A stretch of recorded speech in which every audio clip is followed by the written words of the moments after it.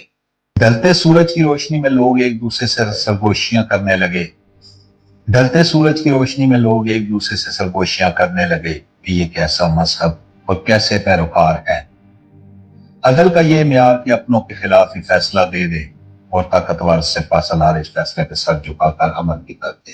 تاریخ گواہ ہے کہ تھوڑی ہی دیر میں قاضی کی قیادت میں تمام شہر کے لوگ گھروں سے نکل کر لشکر کے پیچھے سرحدوں کی طرف دوڑے اور لا الہ الا اللہ محمد رسول اللہ صلی اللہ علیہ وآلہ وسلم کا اقرار کرتے ہوئے ان کو واپس لے آئے کہ یہ آپ کی سلطنت ہے اور ہم آپ کی رعایا بن کر رہنا اپنے لیے فخر سمجھیں گے۔ دین رحمت نے وہاں ایسے نقوش چھوڑے کہ سمرقند ایک عرصہ تک مسلمانوں کا دارالخلافہ بنا رہا۔ کبھی رہبر دو عالم حضرت محمد مصطفیٰ صلی اللہ علیہ وآلہ وسلم کی امت ایسی ہوا کرتی تھی۔ آج غیر مسلم تو دور کی بات مسلمانوں سے کوئی امان نہیں۔ بلوچستان میں قتل، غزہ میں قتل عام اور مسلمانوں کی بے حسی اس کی مثالیں ہیں۔ اور اب حدیث مبارکہ حضرت بریدہ رضی اللہ تعالیٰ عنہ بیان کرتے ہیں، رسول اللہ صلی اللہ علیہ وآلہ وسلم نے فرمایا، قاضی تین قسم کے ہیں، ان میں سے ایک جنتی اور دو جہنمی ہیں۔ وہ قاضی جنتی ہے جس نے حق پہچان کر اس کے مطابق فیصلہ کیا، اور وہ قاضی جس نے حق پہچان کر فیصلہ میں ظلم کیا تو وہ جہنمی ہے۔ اور وہ آدمی جس نے جہالت کی بنا پر لوگوں کے درمیان فیصلہ کیا تو وہ بھی جہنمی ہے۔ رواہ ابو داؤد و ابن ماجہ۔ امید کرتا ہوں کہ آپ کو آج کی داستان پسند آئی ہوگی۔ چینل کو سبسکرائب کریں اور اپنی قیمتی رائے سے آگاہ کریں۔ آپ کا اپنا داستان گو AHS اسٹوری ٹیلر چینل۔ شکریہ۔